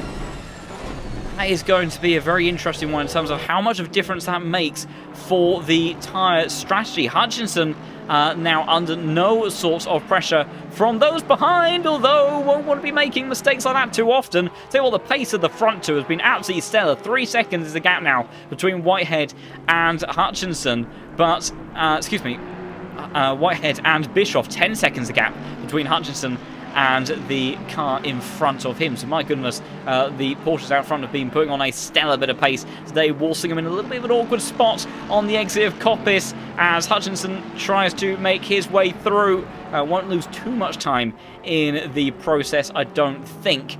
And no further action for a lot of other incidents other than a 10-second penalty to the number 30 car and that goes to Rui Nunes. That may have been for something we saw down towards the Melbourne hairpin, where there was a rather large series of collisions taking place there. I do remember the Portuguese driver being involved in something taking place at that part of the circuit as well, so not what he ideally would have wanted, as more drivers coming into the pits, as Hutchinson is going to be one of them, so immediately responding to the undercut strategy from Korekas. And let's try to find the Lithuanian. He is just coming into towards the 9-10 chicane now. Samir also into the pits as well. But this is a very crucial stage for the number one car. Will he have made the undercut strategy work, or will the overcut for the Ferrari? It's only by a lap. It's George Boothby, who does seem to quite often like to go down that overcut strategy, that is extending his stint the most at the moment in that top 5 group alongside Bischoff and Whitehead. So Korekas coming into the final turn now. Whereabouts is Hutchinson? Hutchinson only now on the move there, and I think surely it's going to go the way of the Porsche driver by a huge margin, and can't even see the Ferrari on the exit. Hutchinson, as we get he's only just exiting the pit lane now, so a huge difference there. Surely, I can only imagine that Hutchinson may have made a mistake on the entry to his pit box, because that seems to be a massive margin, unless he repaired some damage on the Ferrari. Would have had perhaps a little bit of contact with the likes of Boothby. I know that they had some door banging, but that's the only other thing I can think of that he would have possibly done. But usually, if it's not too significant, he was maintaining pretty good pace, he wouldn't opt to repair it. So, but now there is about 11 seconds separating him and Korekas. So Hutchinson very much, as it stands right now, out of contention for the podium. I'll see how it all plays out later on in the race. Valentin Barrier near the pointy end of the field. Oh, that's Gerardis right in front of Hutchinson there. The BMW seemed very tail happy as we'll go on board the BMW there as he gets on the power, and the clips of grass actually on the exit of Coppice to unfortunately send the BMW spinning there. But the BMW, usually a very planted car that is fairly easy to negotiate and seems to be one of the most difficult to wield around Donington Park today, as there's a yellow flag for Stubenhocker. Again, that is on the exit of Old Hairpin, and the BMW, as I say, rather unfortunate perfect timing for the number 26 car, gets it all wrong on the entry there, and a 5-second penalty apparently for Hutchinson. I haven't seen a 5-second penalty being served out by the steward, so I'm not sure where that would have come from, but that could possibly explain why he lost as much time as he did. But yeah, certainly not what the Canadian driver would have wanted in all of that. More cars coming into the pits then of the likes of Matthias Kuhn. Meanwhile, Whitehead, Bischoff, Boothby, Noah Eder, Tansvin Zahaka, now your top 5, extending that opening stint, as Romagnoli just making his way past Matthias Kuhn, as is the that is George Boothby that's just come sailing on past, and Matthias Kuhn will slot just in front of Aidan Walsingham in that still rather beaten up looking Mercedes. Meanwhile, at the front of our field, very close times again between Whitehead and Bischoff. They really have been the class of today so far. 3 seconds separating them, though it's coming down ever so slightly. Bischoff does seem to have settled in to a slightly better groove over the last few laps than Whitehead has. So perhaps do not count this man out just yet. He lost it almost immediately, the race lead on the exit of turn 1. White flag for Rui Nunes. I think that's the leaderboard just getting a little bit on the sensitive side again, though, as Charlie Crossland in front of him. Hazards on that car. Maybe trying to showcase the Portuguese driver position a little bit more. White flag for Schaefer. Maybe he went wide on the exit of McLean. So easy to do, and we've seen the Audi excuse me, the BMWs be extremely twitchy today. Thank you for the confirmation, everybody, for that. It's to do with the 5-second penalty for forcing George Boothby off.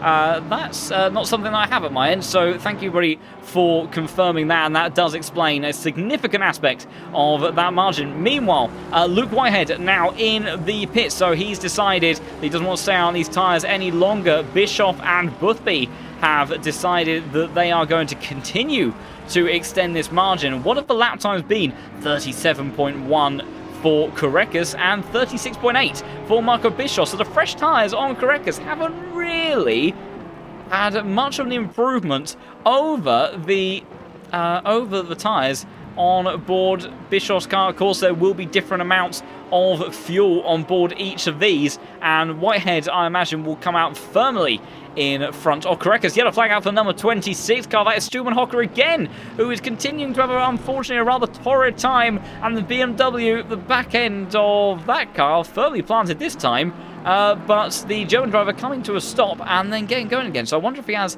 some sort of form of hardware issue. He certainly has a braking stability issue on the run towards turn 4, but number 26 car not managing to keep that one going in the end. Unfortunately, not quite sure what happened to him on the exit of turn 1 there. Did seem like some sort of technical issue, but at least he has kept going in the end, as Drexler now in the pits as a few more cars start to make their stop. And of course, that is another potential thing that could be factoring into this, as well as the exchange in terms of it changing tyres versus not changing tyres. So very much something that drivers will look to try to stretch out to do in these sorts of races, if they think the tyres are going to be able to live out that distance. Luke Whitehead has found himself in a little bit of traffic, although technically for position, between Makowski and then a lapped car of Stubenhocker, actually just behind. Marco Bischoff and George Boothby now come into the pits then, and there is mandatory refueling and a mandatory pit stop that has a minimum of 25 seconds. So a pit stop with tyres, there's Marco Bischoff just behind Luke Whitehead there. So the minimum pit stop that you can do is 25 seconds long. As white flag for Noah Reeder, that looked like a slightly uncomfortable line for a German driver, and that's the reason why over the grass and over the grass again on the run up through Starkey's Bridge. But yeah, maximum pit stop would be with a tyre change and fuel 30 seconds long if you weren't repairing any damage, but minimum pit stop time is 25 seconds and refueling is required. So that may well be the strategy that these guys are playing, but I would have to agree with Carpenter there. I'd be very surprised if those 5 seconds it's time for the Hacker versus Luke Addison with a little bit of argy-bargy on the exit of turn 1 there. The Audi scything his way through, and Dom Healy immediately on the attack of the BMW. South African driver losing out, although continuing to maintain pressure on to the Audi as they head through Old Hairpin. The pair of them going deep there, and it's Dom Healy who's got the best exit on the run up through Starkey's Bridge and in towards McLean's there. Tricky to follow through this part of the circuit. It feels so slow in comparison to what we're used to seeing these guys do. And I've just noticed, that's very interesting.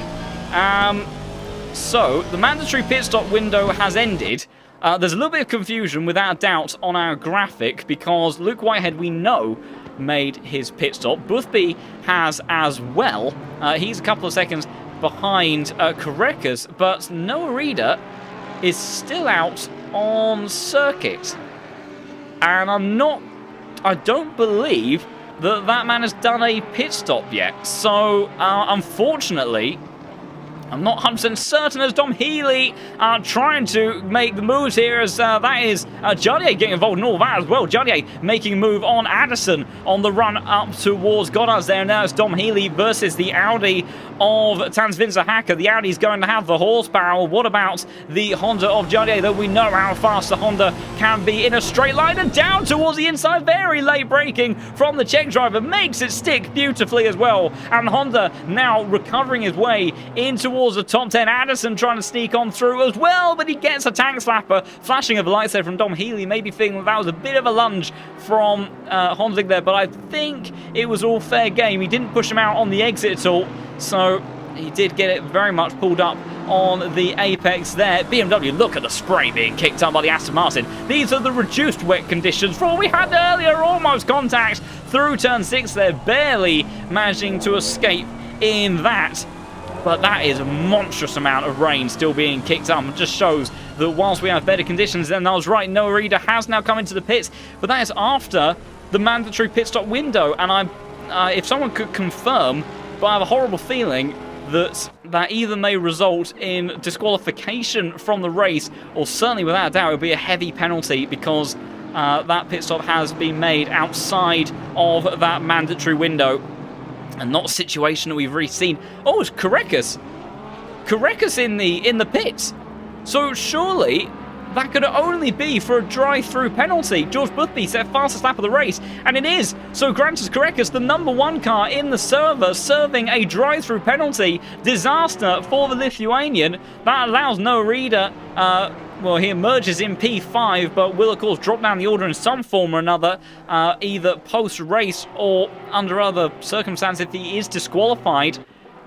And now I think, more or less, in one form or another, everybody has served their pit stops. We'll clear that from the leaderboard, because it is a little bit of a misleading bit of data at the moment. But Karekas, that is a disaster for his championship campaign. Not what he would have wanted, and getting a drive-through penalty with 17 minutes left to go, now finds himself putting all sorts of pressure immediately onto the back of Ogrodnikov. And of course, he may even set down the inside into Koppis, but he is just biding his time a little bit longer. He knows he has the pace advantage over the 29 car in front, and look at the traction advantage, fighting the steering wheel on the exit. He may have made a mistake with track limits, but you cannot argue with that man's car control, fighting the wheel all the way through, side-by-side action into the S's. Fantastic racing etiquette shown by both of them there. I think Karekas is going to get the job done, unless Ogrodnikov can send one down towards the inside at the Melbourne hairpin, but I think he knows he hasn't got the pace of the number 1 car in front. What a fantastic scrap in these tricky conditions at such a difficult part of the circuit as well.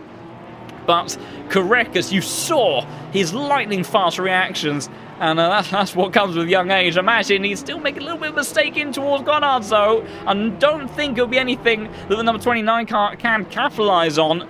And Karekas, once he gets his head down, I imagine will extend that gap and will set off in sight of Hutchinson, who, with that penalty that he had to serve during his pit stop, has found himself about half a second or so behind Valentine, who we have seen struggle on occasion in these tricky conditions. So it's Whitehead followed by Bischoff, gaps largely unchanged from what they were to the previous points in the race before the pit stops. Followed up by Boothby, who has now found his way back in towards P3. And Vanti's made a mistake there on the entry in towards the turn 7 there. That is McLean's, and the Ferrari of Hutchinson saying thank you very much.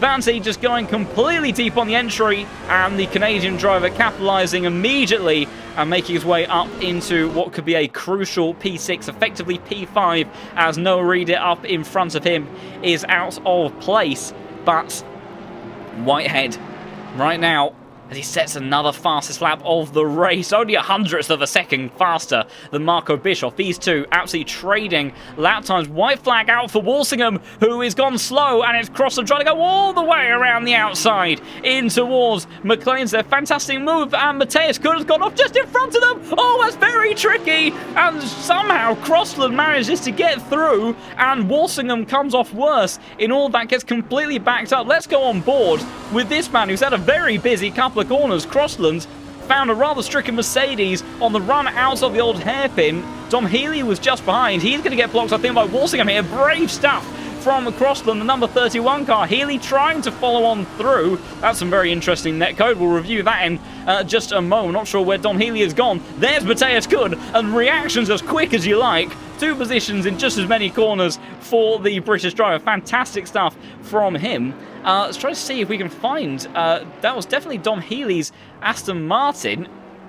He seems to very much still be in the server, but you did. It wasn't just me. In the rear view mirror, I definitely saw his car kind of merging with the rest of us. Whether or not that's a bit of a weird replay overlap, I'm not quite sure. But it does seem like the Aston Martin's still going strong. Jalier, as he has continued his recovery up through the field, setting pretty even lap times with those just in front of him, but faster than the likes of Schaefer. So that could tighten up into a battle that maybe he can get involved in and make his way into the top 10. Of course, a lot of these drivers probably will move up after Noah Reeder's either penalty or disqualification from this race, and they just stop outside the pit window. Big shame for the German driver. Also, as somebody rightly says, fantastic stuff from Samir.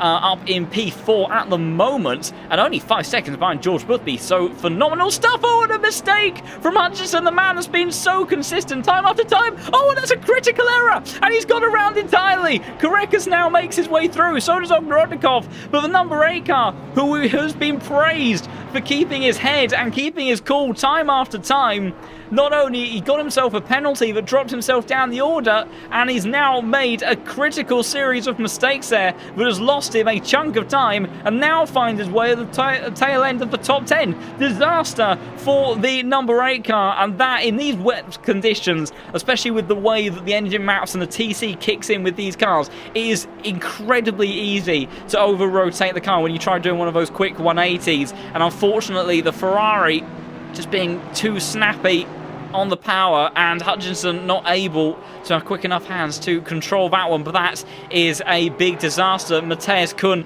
has come into the pits. I fear that could be another drive-through penalty on the server. I don't see another reason why he would be doing that. See if we can go to different camera angles, maybe a bit.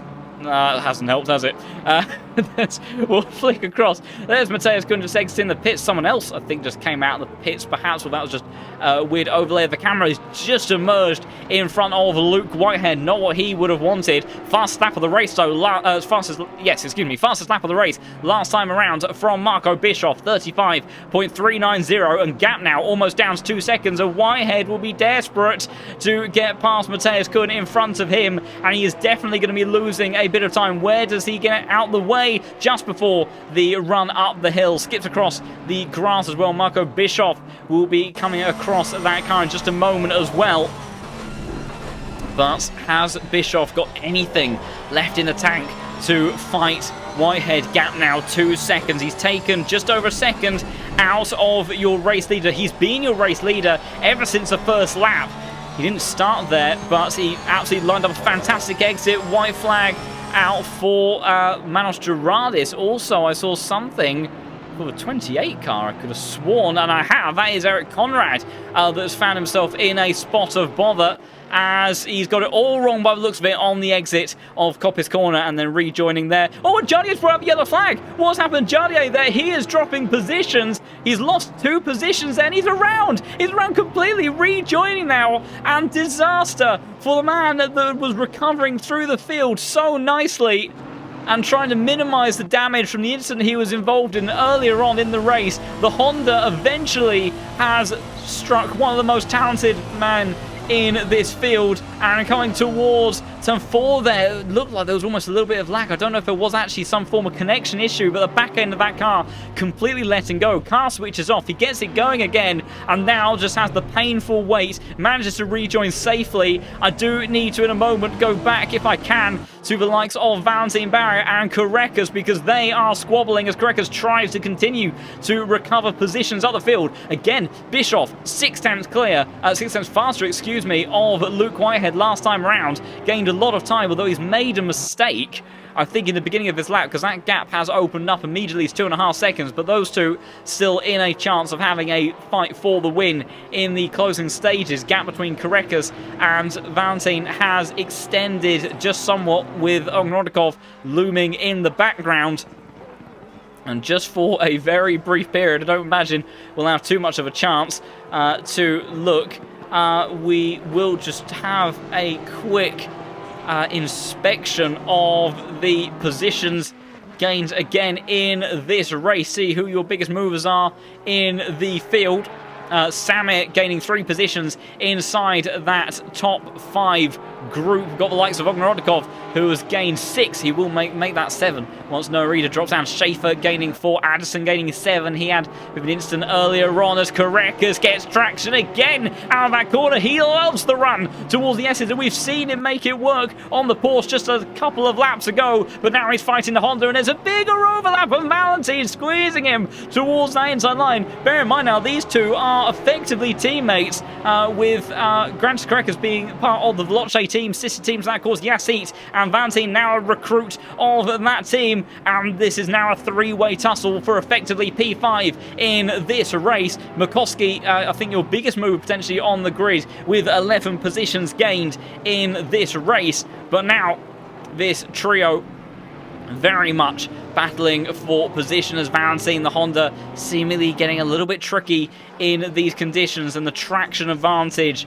that the Porsches have, especially in these slow speed corners, is absolutely phenomenal. We know once the downforce kicks in and once the power is down, the Porsches are exceptional cars to drive. Sasha Vasta, fantastic fastest lap of the race from him, 35.057, down in 15th position as he looks to close up towards the back of Tinko van der Velde, 2/10 clear of Whitehead, and a very slow lap last time around from Marco Bischoff. Meanwhile, Valentine almost being pushed along by the Lithuanian driver, who maybe senses an opportunity up the inside, had to slightly back out of that one. Igor just waiting, trying to see if anything can happen in the fallout of all of this. In towards Coppice now we go. Valentine in the Honda, trying to keep that Japanese car as wide as he possibly can. We know how good the Porsche was last time around here. Better exit though for the Frenchman, just up ahead of the number 1 car towards the chicane. They go middle of the road defending from Valentine, and he's got enough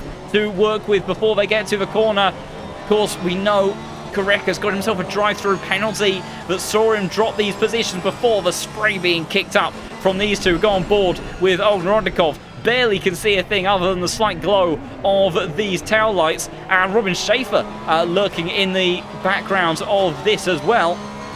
Let's look at the visibility, and this is the best that this weather has been all evening for these drivers to tackle, but Valentine holding on for the time being. Someone is, no, it's Hutchinson around again. What's happened there? Tansvin's the hacker immediately letting him go, I think so. Tansvin's hacker diving down the inside, and contact between the pair of them, and Hutchinson's day goes from bad to worse. Does get the position back immediately, so good sportsmanship there from Felix in the number 24 car, but not what Hutchinson would have wanted, and now he's just trying to hold on to a top 10 position, and extra damage on that car will not be making life any easier. White flag out for Stuart Hocker again somewhere as Karekas is off. Disaster for the number 1 car, and that's at the old hairpin. What has happened there?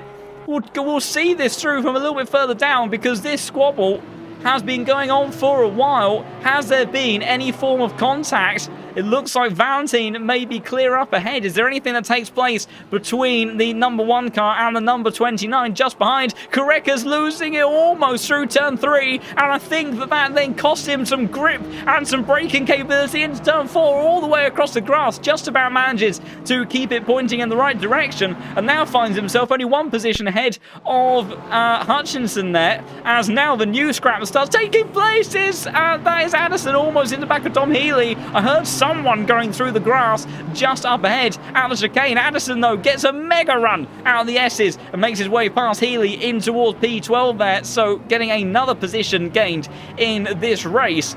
But Whitehead's day going from absolute best idea possible, and the only man that is up there really in contention for the championship right now is George Boothby, who sits in P3, but 20 seconds behind your man in P2 of Marco Bischoff, so very unlikely that he'll be able to do anything further. Walsingham putting some pressure onto Crossland towards Melbourne Hairpin then, as there is almost contact, and there is contact between the number 14 and the 31 there. Crossland just about managing to keep it pointing in the right direction, but the eventful day of that Visceral Esports Mercedes continuing to take place, and the Hymo Setups Audi will stay in that position for the time being. We'll also just take a brief moment, if we can, if these drivers would give us a second to breathe. Just looking at stewards' inquiries, I don't think there's been any further penalties given out since we last checked, so other than, I think, a penalty for the number 30 car, I don't think there's anything else that is left to be served since the pit stop phase, other than Noah Ida's expected either disqualification or penalty. But that, unfortunately, that mistake of just, he pitted up, I think, 1 or 2 laps later, as Tansfacer Hacker getting a little bit distracted, maybe looking at changing some settings on his steering wheel and getting all sorts caught up on the grass, and Addison in the BMW lurking in the mirrors now. Fast lap of the race, 34.5 from Marco Bischoff, 7 tenths faster than anybody else on circuit right now, and the gap is still just under 3 seconds between himself and Whitehead, but do not count out that man. He wore the number 1 plate on the LFM system for a very long time, only recently losing it to Grantus Carrecas.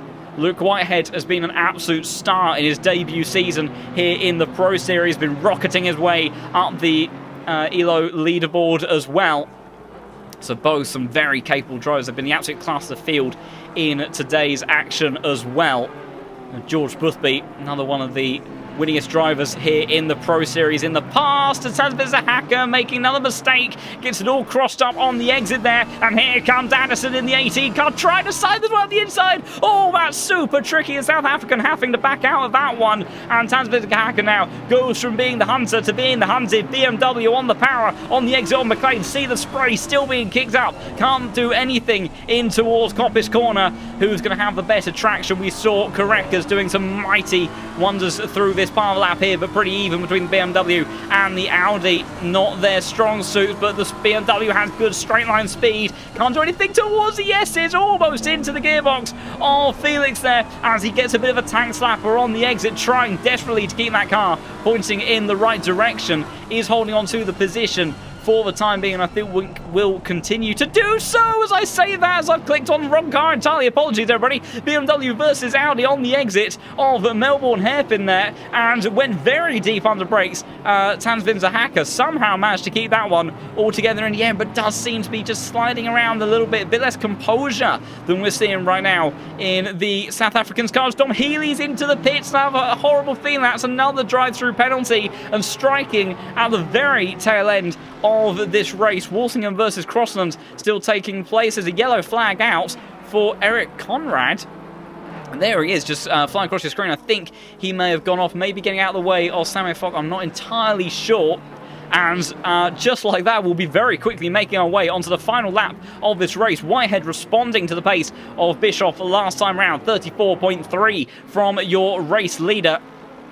And he will be starting the final lap of the race this time round. Dom Healy continuing to plummet down the order with a drive-through penalty, as Luke Addison completely, almost deja vu, styles his way through McLean's there across your screen and manages to gather it all up, but there won't be any further pressure being applied by the BMW towards the back of Tansfacer Hacker or Jaid Hutchinson. Close-up gap between Tinko van der Velde and Sasha Vassner in the background there, trying to see if he can make his way through past Ferrari, who has had a very tricky day in the background. Someone's suggesting he may have underfueled, actually. We didn't quite double check if it was a full out pit stop, so that could explain it for Dom Healy. Florian Duakop has just emerged from the pits as well, so I'm not sure what's quite happened to him. But Drivers now making their way onto the final lap. Dom Healy already trying to launch an attack onto Matthias Gunn after dropping several positions in this race. We need to check where Luke Whitehead is. He still has half a lap or so to go. Walsingham continuing to sustain pressure into the closing stages of this race. He's been battling with Crossland for a very long time now. And in actual fact, it's got a little bit too close for comfort on occasion. Ogrondikov only 2 tenths behind Valentin Barr as they side their way through the Craner curves. And I'll tell you what, it's a good exit for this number 29 car as they climb up towards the hill now. But the Honda, good in torque, good in power. But does Igor send up towards the inside? Nowhere to go. But he's almost pushing him along through McLean's there, as I don't think Whitehead has much further to go. He has been the absolute star today. He took the lead on lap 1. It's going to be your first back-to-back winner here in Season 9. Your championship leader, Luke Whitehead, makes it 2 on the bounce. Marco Bischoff makes it another podium this season as Brugdara celebrates in style just up in front. Ognorkov and Valentin Barrios in the yellow flag put down the order for Walsingham, who's gone around, I think, with Crossland, perhaps. That's around somewhere at turn 1. We're not going to quite catch what happened there by the looks of it. Valentin and Igor still scrapping towards the line. The Honda just about staying in front of the 29 car, who has been pushing him over the last few laps. Does he think about a final last opportunity? I don't think he can make anything stick in towards Goddard's then. So the Honda will hold on to P6 then. It's a 3 tenths of a second gap by the end of it. Tanspencer Hacker will have to stay behind Hutchinson after his rather eventful day. Walsingham still brought out the white flag. I'm not sure what's happened to him on the final lap of the race. Giardier, after his very eventful day, pushing the BMW of McCoskey all the way to the end there, but no positions gained. And I think he's run out of fuel. Let's go on board with this Mercedes. That sounds like a pretty unhealthy car to me. And so I have a horrible feeling, yeah, no brakes required for the number 14. So I think, unfortunately, Dom Healy, who did have to take that pit stop to compensate for the lack of fuel in that car. Walsingham trying to see if he can make it towards the end there, and unfortunately, just misjudging it, I do believe, by a very small amount.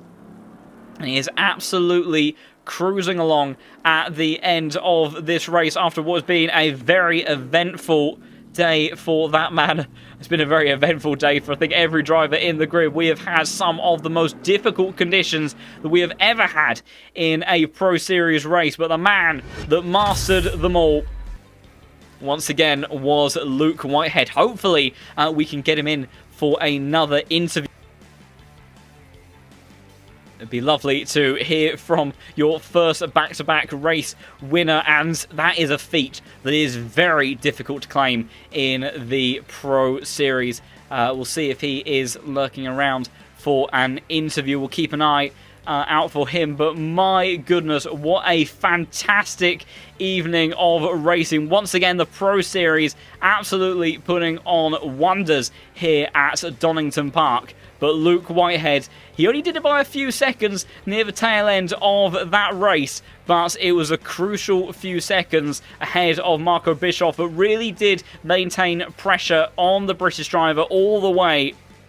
But after Whitehead got into the lead at the end of lap 1, he did not look back. What a fantastically put together race from him. George Boothby, I think he'll be fairly happy with P3, but in terms of championship hopes, both him and Karekas, Hutchinson as well, Jardier, Bischoff, all losing out to the man that is continuing to make a very big statement in the LFM Pro Series this season, and has put together great consistent weeks. Remember, Luke Whitehead didn't even start off in the top split in the very first race. He just about, I think, missed out of being registered in the top split, and was a race winner, understandably, in the second split. And then when we crossed over into the second half of the season, we really got an idea of just how much of a stellar performance that he has put on all season long. So here are your race results then for Donington Park. Fantastic stuff with Luke Whitehead taking the race victory ahead of Marco Bischoff, and then George Boothby rounding out the podium positions there. Samir Fock taking a very good P4 for himself there. Valentin Barrier finishing in P5 because Noah Reader with that penalty dropping all the way down to P19 in the end. And then we had Ognodkov, Schaefer, Korekis, Hutchinson and Tansvin Zahaka rounding out the top 10 with Addison, Van der Velde, Vassner, McCoskey, Honzig, Romagnoli, Crossland, Walsingham, Brugnara, Hoffman, rounding out your top 20, and then Matthias Kuhn, Dom Healy with that pit stop near the end. Drexler, I also saw Duacop going into the pits as well, so I think maybe some sort of form of similar issue for him. Stuban Hoku had a very troublesome day in one of many BMW that seemed to struggle in those conditions. Gerardis, Nunez and Conrad rounding out your final few positions on the grid. We will wait around just to see whether or not Whitehead will treat us to another interview after that stellar race performance that he put together today. But in such tricky conditions, I can't even begin to comprehend the level of concentration that all of these drivers had to try to uphold. To some extent, whilst obviously Whitehead did have a lot of pressure on his shoulders to maintain that position and championship lead, he actually had a lot of the time quite clear track in front of him and was able just to settle into his thing, put lap from lap together consistently, control his pace, control the gap to Bischoff behind, and executed it beautifully. The likes, though, of George Boothby that was in a lot of scrapping action there. We also saw Samir getting involved in a lot of battles as well. Those drivers, the amount of spray anywhere further down into mid-pack, particularly in the earlier parts of the session, found that it was so tricky for the drivers to see, and we saw that visibly. And in the end, as I also have only just recently found the notification from the moderators, very kindly tried to notify me to look at the other part of the stewards' inquiry spreadsheet that would have informed me of the penalties that I didn't quite catch. So they were the likes of 5-second penalty for the number 22 car, the number 19, the number 8 car, and the number 30 and the number 24. And unfortunately, I don't quite have the results up now to clarify who those went to, but so apologies for not quite putting those together at the time. Unfortunately, it doesn't look like we're going to have Luke Whitehead join us for an interview this evening, but he has certainly put on an incredible performance that we had a lot of fun watching, and will have extended his lead crucially as we head next week into Spa-Francorchamps. And it will be the likes of George Boothby that will be desperate to come away with a victory there. I know that Jardier, who is off once again doing some very exciting things, I believe in an Alpine GT4 car, something that's been a long time coming for that man, won't be joining us next week, unfortunately, but we know that Hondas are the car to have at Spa race circuit. It'll also be a 90-minute race there as well, with some potentially changeable conditions. So that's going to make things very interesting, and expect to see the likes of the Hondas, the Ferraris, maybe even the McLarens once again. We'll have to wait and see. Could be very competitive in those conditions. The Aston Martins as well have often been very quick at circuit, and the Porsches, they will be competitive in certain circumstances, but we know the deficit that they have in a straight line can be absolutely cataclysmic sometimes. So Porsches will be looking to just try to scramble points, but bearing in mind, of course, there are drop scores that will be applied for these drivers. So it will very much be a case of damage limitation, I think, for certain drivers in the field. But one man that is in exceptional form at the moment, doing everything he needs to do to try to take home a fantastic championship win if he wants to see it through to the end of the season. Luke Whitehead, one of very few drivers to ever take back-to-back wins in the Pro Series. So huge congratulations to him. And of course, before we make our way over to the Pro Series for next week's racing, to remind all of you, all those that may not have quite been with us earlier on in the stream, we also have a special event taking place this Saturday on the 25th at 2 o'clock Central European Time, the Next Level Racing Cup, where we will have 3 back-to-back 45-minute races at Spa, Donington Park, and Suzuka, where we'll have a one-shot qualifying for the first race with reverse top 15 for the following 2. And there are some fantastic prizes up for grabs brought by Case King for Next Level Racing products for the winner, and also then a raffle for some glorious products as well for 5 other drivers in the grid. And we have a fantastic lineup already, fully stacked field of 50 drivers. Some names you'll recognise from the Pro Series will be participating in that, so do also tune in for that action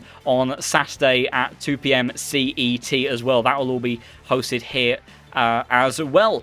So, until then, it has been fantastic having all the support in the chat as always. And of course, if you have liked what you have seen, then do head over to lowfuelmotorsport.com, get yourself signed up, get yourself a license, and even if maybe GT3 on ACC isn't quite what's for you, maybe you fancy something a bit different, there is also R Factor 2 hosted on LFM now, where there are sports cars, open wheelers, you name it, and just something for everybody. So do get involved in that. If you just want to be a part of this amazing growing community, over 80,000 people now on the LFM platform, then do also consider joining the Discord server and mingling with those that love all things sim racing and motorsport just as much as we all do here in the stream. So definitely look out for that. And thank you everybody so much once again for joining me this evening. Hope to see as many of you later on this week for that special event on Saturday, and then the Pro Series will continue on next week, same time, same place at Spa-Francorchamps for 90 minutes